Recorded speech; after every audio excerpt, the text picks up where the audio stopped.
नमस्कार, आप देख रहे हैं आईबीसी 24 और मैं हूं आपके साथ शुभांगी ठाकुर। सेहत से जुड़े हमारे खास कार्यक्रम हेल्थ गुरु में आप सभी दर्शकों का बहुत स्वागत है। आज के हमारे एपिसोड में हम बात करेंगे इन्फ्लुएंजा डिसीज की। क्या होती है ये, कैसे होती है और इसका ट्रीटमेंट कैसे किया जाता है, साथ इसकी वैक्सीन पर भी बात करेंगे। और इन सब पर बातचीत करने के लिए, इस विषय पर चर्चा करने के लिए इस वक्त हमारे साथ स्टूडियो में दो खास मेहमान मौजूद हैं। Borneo mother and child care hospital Raipur से डॉक्टर रोहित कुमार और डॉक्टर वीरेंद्र कुजूर। डॉक्टर रोहित और डॉक्टर वीरेंद्र, आप दोनों का पहले तो बहुत स्वागत है आईबीसी 24 में। डॉक्टर रोहित और डॉक्टर वीरेंद्र, हमारे टॉपिक पे हम जाएंगे, लेकिन उससे पहले मैं आप दोनों के बारे में जरा चाहती हूँ कि दर्शकों को आप जानकारी दे दें। डॉक्टर रोहित, पहले आपसे। मेरा नाम डॉक्टर रोहित है। मैं पिछले 9 साल से पीडियाट्रिक्स में काम कर रहा हूँ। मैं दिल्ली मैक्स में हॉस्पिटल्स में और अभी मैं फ़िलहाल बोर्नियो हॉस्पिटल में एज ए पीडियाट्रिक इंटेंसिविस्ट काम कर रहा हूँ। बिल्कुल। डॉक्टर वीरेंद्र, सर आपके बारे में जानकारी दर्शकों को। मेरा नाम डॉक्टर वीरेंद्र कुजूर है और मैंने अपने MBBS की पढ़ाई GMC भोपाल से करी है। उसके बाद PG की पढ़ाई मैंने इंदौर मेडिकल कॉलेज से, गवर्नमेंट मेडिकल कॉलेज से की है।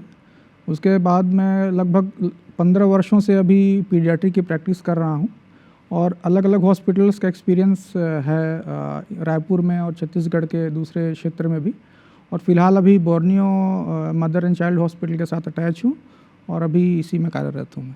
बोर्नियो हॉस्पिटल की अगर हम बात करें डॉक्टर रोहित, तो यहाँ पर क्या सुविधाएं मिलती है जो भी आते हैं मरीज उन्हें, उनके परिजनों को? क्योंकि आजकल हम देखते हैं कि हॉस्पिटल्स में कई बार सुविधाओं का अभाव की वजह से कई लोग अपनी ज़िंदगी गंवा देते हैं। बहुत ज़रूरी है कि हॉस्पिटल में तमाम चीज़ें, तमाम सुविधाएं हों। ऐसे में अगर आपके हॉस्पिटल की हम बात करें तो यहाँ पर क्या क्या सुविधाएं जरा दर्शकों को बताइए। बोर्नियो जो हॉस्पिटल है वो मदर एंड चाइल्ड हॉस्पिटल है। इसमें एक मदर और एक चाइल्ड के लिए जितनी भी रिक्वायरमेंट सर्जरीज़ है और थेरेपी है सभी अवेलेबल है। मदर के लिए IVF की फैसिलिटी हो गई, या फिर ऑप्स गायनी के लिए डिलीवरी की फैसिलिटी हो गई, सर्जरी की सुविधा उपलब्ध है। मदर के लिए मैटरनल ICU की सुविधा उपलब्ध है। और अगर हम बात करें बच्चों के लिए, तो बच्चों के लिए भी NICU, PICU और सारी सुविधाएं बच्चों की भी उपलब्ध है, including the paediatric surgery also. बिल्कुल। डॉक्टर वीरेंद्र, अगर आप कुछ बताना चाहते हैं हॉस्पिटल की फैसिलिटीज़ के बारे में। ये मुझे लगता है कि छत्तीसगढ़ का प्राइवेट सेक्टर का जो एक पहला हॉस्पिटल है, रायपुर की बात करूं मैं, जहां पे मदर एंड चाइल्ड बोथ एक ही यूनिट में एक शुरू किया गया एक हॉस्पिटल है। और इसमें ये अच्छी बात है कि अगर मदर की डिलीवरी, बेबी की डिलीवरी यहाँ हो रही है और कुछ भी कॉम्प्लिकेशंस ड्यूरिंग द डिलीवरी या उसके बाद बच्चों को होती है, तो तुरंत जो भी फैसिलिटी मिलनी चाहिए बच्चे को, कि अटेंशन मिलना चाहिए, एक पीडियाट्रिशियंस वहाँ होना चाहिए, वो अवेलेबल रहता है। और उसके बाद में अगर बच्चे की आवश्यकता है कि NICU में शिफ्ट करने की, तो फिर हम लोग इमीडिएटली उसको उसमें एक्ट करके बच्चों को NICU की सुविधा दे सकते हैं। तो एक अच्छा सेटअप हमें लगता है कि आगे चल के होने वाला है और है भी अभी, जिससे मदर को भी पूरी सेफ्टी है और बच्चे की भी पूरी सेफ्टी हम लोग ध्यान रखते हैं, ताकि उनका जो भी अच्छा से अच्छा हम लोग केयर कर सकें। तो ये एक अच्छा एक पहल है हमारे रायपुर में। बिल्कुल। डॉक्टर वीरेंद्र, ये बात आपने बहुत अच्छी की सेफ्टी को लेकर, क्योंकि फैसिलिटीज़ तो बहुत जगह होती है लेकिन सेफ्टी की बात बहुत कम लोग करते हैं। और डॉक्टर रोहित, वैसे तो जो सुविधाएं आपने बताई बहुत ही अच्छी सुविधाएं हैं, लेकिन हम देखते हैं कि लगभग सभी हॉस्पिटल से बहुत सारी सुविधाएं वैसे भी रहती है, लेकिन आपके हॉस्पिटल में क्या स्पेशल है, क्या खास है? जैसा कि सर ने बताया कि मदर और बेबी दोनों सेम हॉस्पिटल में हैं। मान लीजिए कि बेबी जो उसका अभी बर्थ हुआ है और अगर उसे ICU की ज़रूरत है, तो हम बेबी को ICU में शिफ्ट करते हैं, तो mother and baby they are in the same hospital. So जो बेबी और मदर का डिटैचमेंट नहीं होता है, so they are always in the same hospital. Even the relative and the parents, they don't have to run from here to there to different hospitals for a baby and mother.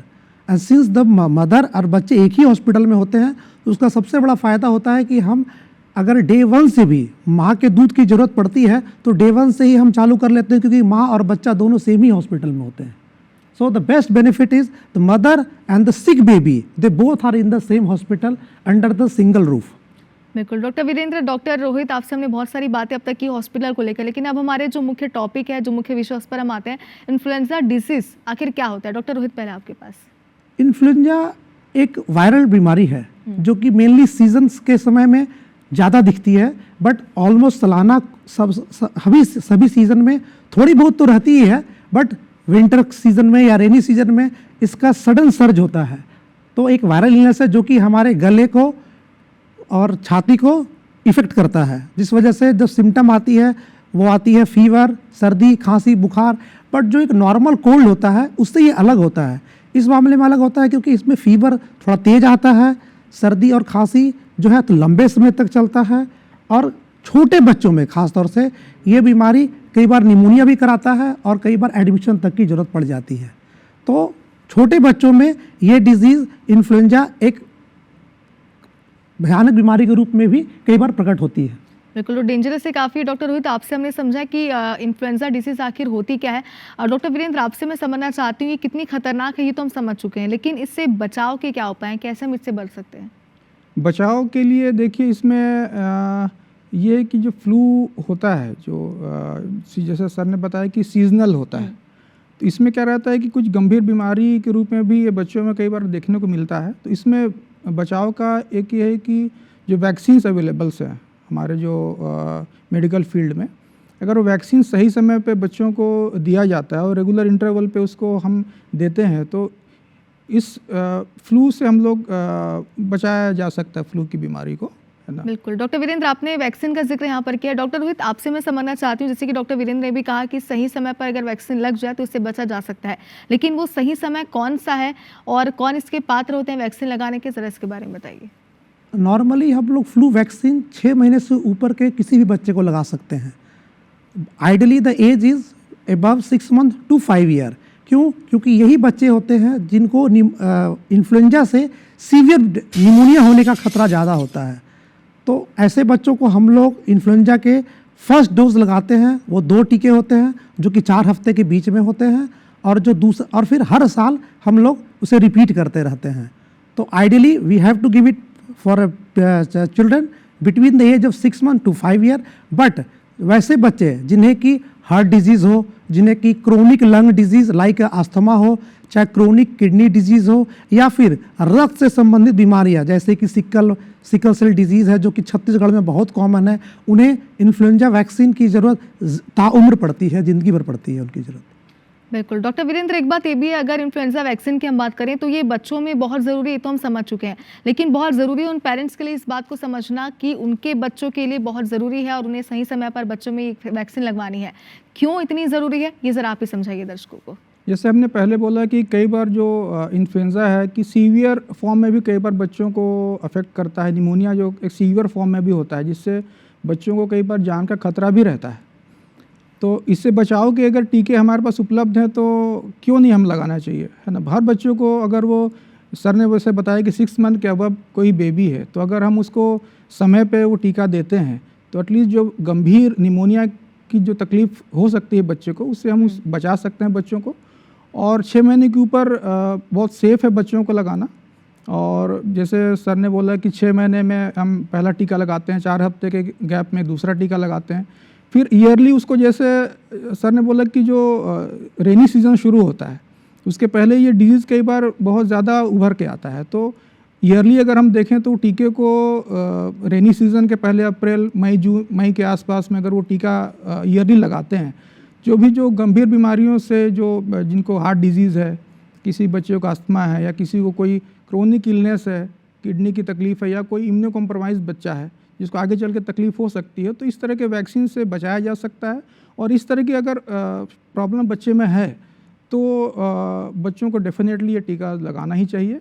और घर में यदि कोई elderly person है जिसके contact में आप रहते हैं, उनको कोई गंभीर बीमारियां हैं, तो मान लीजिए हमको फ्लू हुआ तो उनको फ्लू होने का खतरा है और उनको भी डर है कि उनको भी सीवियर निमोनिया हो सकता है। तो इस कंडीशन में हम लोग लगा सकते हैं वैक्सीन्स, और काफ़ी हद तक इससे बचाव किया जा सकता है। बिल्कुल डॉक्टर रोहित, बहुत ज़रूरी है बच्चों में ये वैक्सीन, ये तो हम समझ चुके हैं। उम्मीद करते हैं हमारे दर्शक इस बात को ज़रूर फॉलो करेंगे।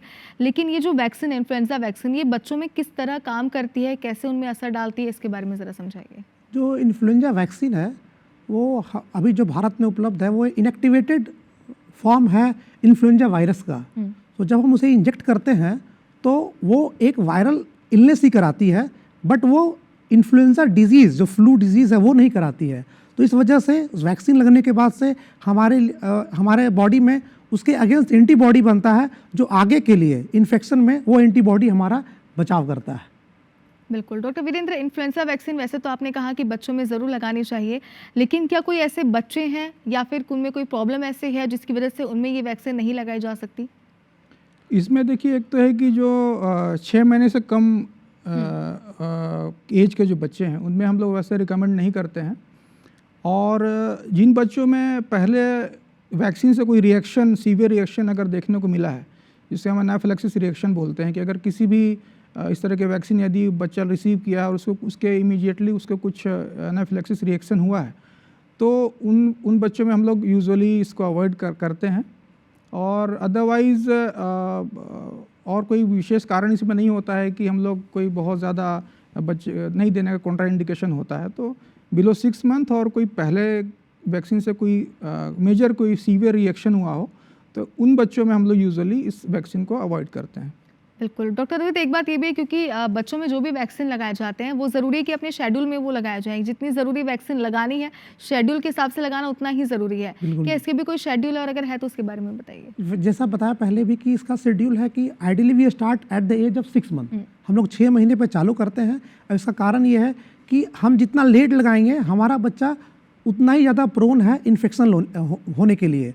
और ख़ास तौर से वैसे बच्चे जो 2 साल से कम होते हैं उनमें बहुत ही ज़्यादा रिस्क है कि वो इन्फ्लुएंजा डिजीज़ बच्चे को निमोनिया कराए और वो सीवियर डिजीज़ कराए।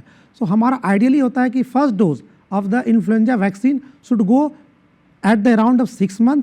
सेकेंड डोज, जो दूसरा डोज है, वो हम 4 हफ्ते के बाद लगाते हैं। और उसके बाद जैसा सर ने बताया कि बाकी हम लोग हर साल प्रयास करते हैं कि एक जो अक्टूबर के समय का सीज़न है उसमें एक डोज ज़रूर लगाएं, सो दैट कि जो पीक आता है इन्फ्लुएंजा का, जो कि which come somewhere around October to November, वो पीक से बचाव हो सके।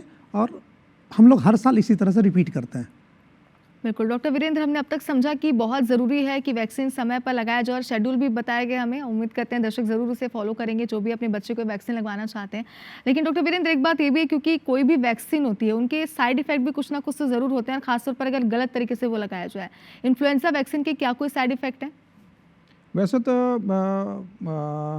जैसे मैंने पहले ही बोला कि या तो जैसे वैक्सीन का जो साइड इफ़ेक्ट होता है कि थोड़ा फ्लू का जो सिम्टम होता है, कि थोड़ा बहुत बच्चे को अगर माइल्ड फीवर की तरह उनको हो सकता है।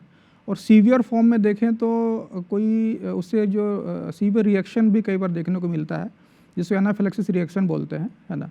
तो लेकिन ये है कि लगभग तो सेफ़ है ये। और हॉस्पिटल में ही जैसे हम लोग under the guidance of doctors में ही ये वैक्सीन लगाते हैं, तो यूजुअली बहुत ज़्यादा ऐसा कुछ भी अगर होता है तो वहीं पे लगाना चाहिए जहाँ पे पूरी फैसिलिटी अवेलेबल हो। जहाँ पे अगर इस तरह की रिएक्शन कोई होता है तो उसको तुरंत ही हम लोग उसका समाधान कर सकें।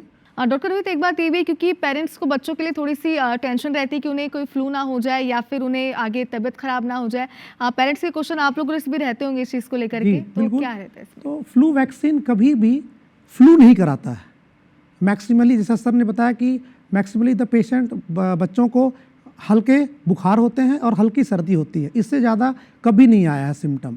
Mainly they have mild cold and mild fever. Doctor Rohit, लेकिन एक चीज़ हमने सुना है इन्फ्लुएंजा वैक्सीन को लेकर कि ये हर साल बनाई जाती है, क्या ये सच है? अगर सच है तो फिर क्यों, इसका कारण? जी, ये बिल्कुल ही सच है, क्योंकि इन्फ्लुएंजा वायरस जो है हर साल अपने में बदलाव लाता है, जिस वजह से हमें भी उनके अनुसार से हर साल नया वैक्सीन लाना पड़ता है, जिस वजह से कि हर साल वो वैक्सीन इफेक्टिव हो सके।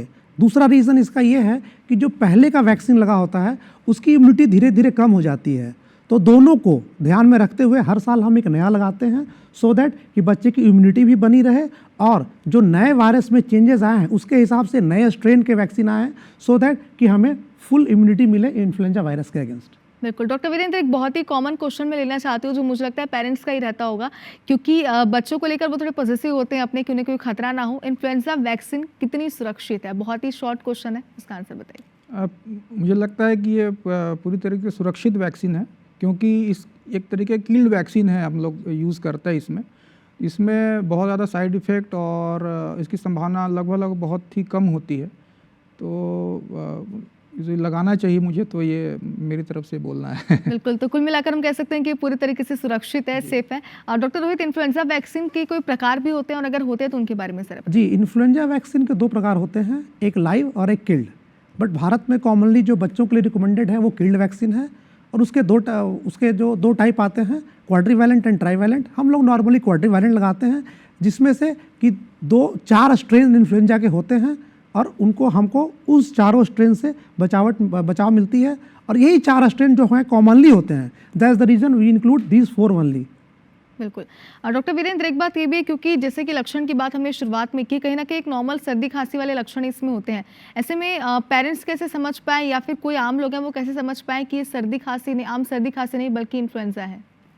देखिए, यह समझना तो बहुत मुश्किल है, क्योंकि ये इन्फ्लुएंजा है या एक तरीके के दूसरी तरह की सर्दी खांसी है। क्योंकि देखिए, इसका जो लक्षण होता है वो लगभग सारे जितने भी फ्लू की तरह नॉर्मल सर्दी खांसी फीवर आना होता है ना। तो इसमें केवल देख कर नहीं पता लगाया जा सकता है कि ये इनको इन्फ्लुएंजा की वजह से ये सर्दी खांसी है या किसी दूसरी तरीके के वायरस से सर्दी खांसी हुई है। हाँ, लेकिन यदि बच्चे को कुछ सीवियर इन्फेक्शन लग रहा है, बच्चों को यदि निमोनिया है, कफ उनको जो है कम नहीं हो रहा है, फीवर बहुत हाई ग्रेड आ रहा है, और बच्चे को लग रहा है कि अब निमोनिया डेवलप हो गया है, उनको हॉस्पिटलाइज करने की आवश्यकता हो रही है, उस कंडीशन में फिर डॉक्टर्स कुछ जांच करते हैं। उस जांच के माध्यम से हमें पता चलता है कि ये इन्फ्लुएंजा वायरस की वजह से ये निमोनिया बच्चे को हुआ है। तो नॉर्मली ऐसे ऊपर से देखने से हमें नहीं समझ में आएगा कि ये इन्फ्लुएंजा की वजह से हुआ है या दूसरे वायरस की वजह से हुआ है। बिल्कुल, और ये कहीं ना कहीं थोड़ा डेंजरस भी है, किसी समझ पाना मुश्किल होता है। बहुत ज़रूरी कि अगर आपको थोड़े भी लक्षण दिखे तो आप एक्सपर्ट्स के पास जाएं, डॉक्टर के पास जाएं। डॉक्टर रोहित, लेकिन एक बात ये भी, अगर बात करें इन्फ्लुएंजा डिजीज़ की, तो ये किन्हें ज़्यादा इसका खतरा होता है? 5 साल से कम के बच्चों को इन्फ्लुएंजा होने का खतरा तो हर एक को है। 5 साल से कम के बच्चे को इन्फ्लुएंजा सीवियर होने का ज़्यादा खतरा है, और ख़ास तौर से जो 2 साल के बच्चे हैं, दे आर वेरी प्रोन कि उन्हें इन्फ्लुएंजा एक निमोनिया कराए। कई बार ऐसी हालत होती है कि बच्चों को निमोनिया की वजह से एडमिट भी करना पड़ता है, और कई बार ऐसी हालत हो जाती है कि sometimes they required ventilator also. So any baby who is less than 5 year, specially less than 2 year, plus इसके अलावा अगर देखा जाए तो वैसे बच्चे जिन्हें क्रोनिक बीमारियां हैं, लाइक जिन्हें हार्ट की बीमारी है, या फिर जिन्हें किडनी की बीमारी है, या फिर जिन्हें सिकल सेल है, they are also prone for severe pneumonia in case of even influenza disease. बिल्कुल। डॉक्टर वीरेंद्र, जैसे कि मौसम का जिक्र आपने शुरू में ही किया था, इसलिए ज़रा दर्शकों को स्पष्ट तौर पे बताइए कि कौन से मौसम में इसका खतरा ज़्यादा होता है? ये यूजुअली जैसे फ्लू का जो सिम्टम आता है वो यूजुअली रेनी सीज़न में शुरू होता है, और साथ साथ में ये आगे चलते हुए अक्टूबर नवंबर तक में ये जो ज़्यादा इसका लक्षण देखा गया है। तो जो भी जब से विंटर की शुरुआत होती है ना, तो और या तो जो रेनी सीज़न शुरू होता है तो जून, जुलाई, अगस्त, सितंबर, अक्टूबर के महीने तक थोड़ा ज़्यादा इसका प्रभाव देखने को दिखता है कि इन्फ्लुएंजा की वजह से सर्दी खांसी फीवर होना या इसके लक्षण उस समय ज़्यादा देखने को हमको मिलते हैं। बिल्कुल। डॉक्टर रोहित, इन्फ्लुएंजा क्योंकि फैलता भी हमने सुना है, ये कैसे फैलता है? क्या कुछ बीमारियां आम लक्षणों की होती है, जैसे कि छूने से फैल जाती है या जूठे पानी पीने से फैलती है? क्या इसमें भी कुछ ऐसा है? जी, जैसा कि हमने कोविड में देखा था कि कोविड भी एक वायरल इलनेस है, सेम लाइक इन्फ्लुएंजा। हमने कोविड में ये देखा था कि छींकने से, ड्रॉपलेट इन्फेक्शन से, या फिर गंदे हाथ से टच करने से, या फिर क्लोज कम्युनिटी में रहने से, जहाँ क्राउडेड लोग ज़्यादा रह रहे हैं, वैसे लोग जहाँ पर कि बच्चों को इन्फेक्शन ज़्यादा है या बड़ों को इन्फेक्शन ज़्यादा है, वैसे एरिया में इन्फ्लुएंजा फैलने के चांसेस काफ़ी ज़्यादा होते हैं। बिल्कुल। डॉक्टर वीरेंद्र, एक बहुत ही कॉमन क्वेश्चन है और ये सबसे इंपॉर्टेंट है मुझे लगता है इन्फ्लुएंजा को लेकर, इसका ट्रीटमेंट कैसे किया जाता है? पूरा प्रोसेस बताइए। बीमारी का जो ट्रीटमेंट करते हैं यूजुअली ये तो एक तरह के वायरल इलनेस है, तो इसकी कोई ट्रीटमेंट एज सच जो एंटीवायरल थेरेपी होती है, यानी कि वो हम लोग यूज़ करते हैं अगर डायग्नोसिस हो गई कि ये इन्फ्लुएंजा की वजह से बच्चों को निमोनिया है।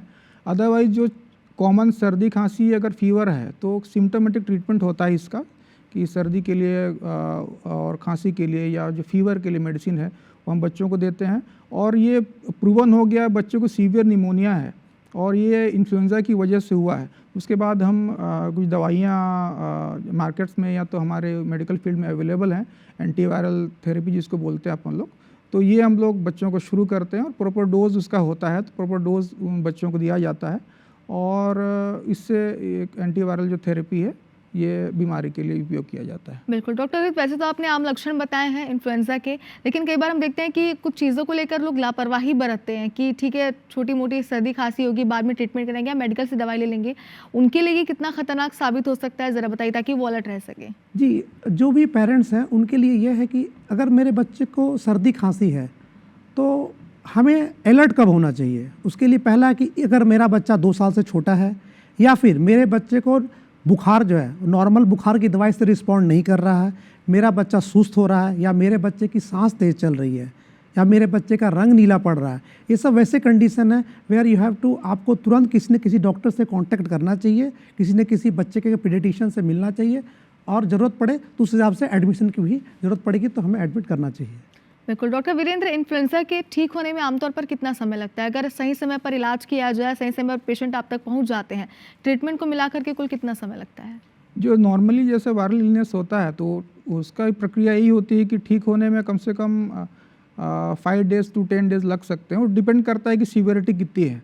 अगर वो केवल सर्दी खांसी फीवर है तो यूजुअली हम मानते हैं कि 7 to 10 डेज़ यूजुअली लग जाता है। अगर बच्चे को सीवियर निमोनिया है जिसमें मान लीजिए बच्चे को भर्ती करने की आवश्यकता पड़ी है, तो उस कंडीशन में डिपेंड करता है कि ट्रीटमेंट का इफ़ेक्ट बच्चे को कैसा दिख रहा है, और हो सकता है कि 1 हफ्ते से लेकर 2 हफ्ते तक भी उसका ट्रीटमेंट का समय लग सकता है। और बच्चे निमोनिया की सीवियरिटी पर डिपेंड करेगा कि वो उसका ट्रीटमेंट कब कितने दिन में बच्चा ठीक हो सकता है। लेकिन यूजुअली अगर देखा जाए तो नॉर्मल अगर सर्दी खांसी फीवर है तो 5 से 7 दिन या 7 से 10 दिन का समय लगता है ठीक होने में। बिल्कुल डॉक्टर रोहित, बतौर एक्सपर्ट अगर मैं आपसे जानना चाहूँ तो आपको क्या लगता है कि इन्फ्लुएंजा डिसीज़ को लेकर या फिर उसके वैक्सीन को लेकर लोगों में जागरूकता रहना कितना ज़रूरी है? जी बिल्कुल ज़रूरी है, क्योंकि इन्फ्लुएंजा बहुत ही कॉमन बीमारी है जो कि हमारे घर के करीब हर एक सदस्य को होती है, और उसमें से खास तौर से चूँकि बच्चे ज़्यादा प्रभावित हैं या एल्डरली जो घर में लोग हैं वो लोग ज़्यादा प्रभावित हैं। तो अगर हम समय पर उसका इलाज करें और समय पर उसका पहचान करें तो हमें उसकी सीवियरिटी कभी नहीं आएगी घर पे, ना एडमिशन की, ना उसके वजह से सीवियर निमोनिया होने की नौबत की गुंजाइश बिल्कुल ही कम रहेगी। बिल्कुल, आप दोनों से एक आखिरी सवाल मैं लेना चाहती हूँ। डॉक्टर वीरेंद्र, पहले आपके पास मैं आती हूँ, सेहत को लेकर हमारे दर्शकों को क्या एडवाइस देंगे आप?